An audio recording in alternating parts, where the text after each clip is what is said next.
যৌন পাচারের দায়ে ২০ বছরের দণ্ডপ্রাপ্ত গিলিয়ান ম্যাক্সওয়েলের সাজা বাতিলের আবেদন সরাসরি খারিজ করে দিয়েছেন মার্কিন যুক্তরাষ্ট্রের এক ফেডারেল বিচারক। কুখ্যাত যৌন অপরাধী জেফ্রি এপস্টাইনের সঙ্গে যোগসাজশে অপ্রাপ্তবয়স্ক মেয়েদের অবাধ যৌন ব্যবসায় সহায়তা করার গুরুতর অপরাধে বর্তমানে টেক্সাসের কারাগারে সাজা ভোগ করছেন ম্যাক্সওয়েল।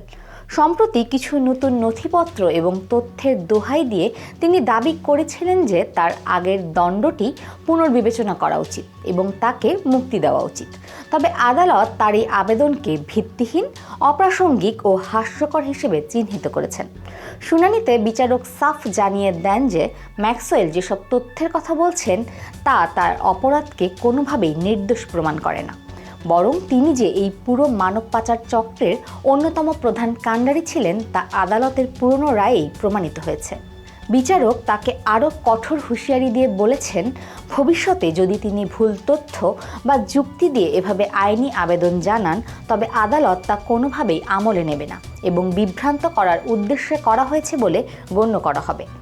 আইনজীবী ছাড়া নিজেই নিজের মামলা পরিচালনা করা ম্যাক্সওয়েলের জন্য এই রায় এক বিরাট ধাক্কা। অন্যদিকে ফ্লোরিডার হাই সিকিউরিটি কারাগার থেকে টেক্সাসের একটি প্রিজন ক্যাম্পে স্থানান্তরের পর থেকে গুঞ্জন উঠছিল যে তিনি রাজনৈতিক প্রভাব খাটিয়ে কিংবা প্রেসিডেন্টের সাধারণ ক্ষমার মাধ্যমে বের হওয়ার সুযোগ খুঁজছেন। রাজনৈতিক বিশ্লেষকদের মতে উচ্চ আদালত এবং ফেডারেল বিচারকের কঠোর মনোভাবের কারণে গিলিয়ান ম্যাক্সওয়েলের আইনি লড়াই চালিয়ে কারাগার থেকে মুক্ত হওয়ার সব ধরনের সম্ভাবনা আপাতত পুরোপুরি বন্ধ হয়ে গেল। দর্শক, আমেরিকায় বাংলাদেশিদের সব ধরনের দরকারি তথ্য পেতে আমেরিকা বাংলা ডিজিটাল পেজটি লাইক, শেয়ার এবং ফলো করুন।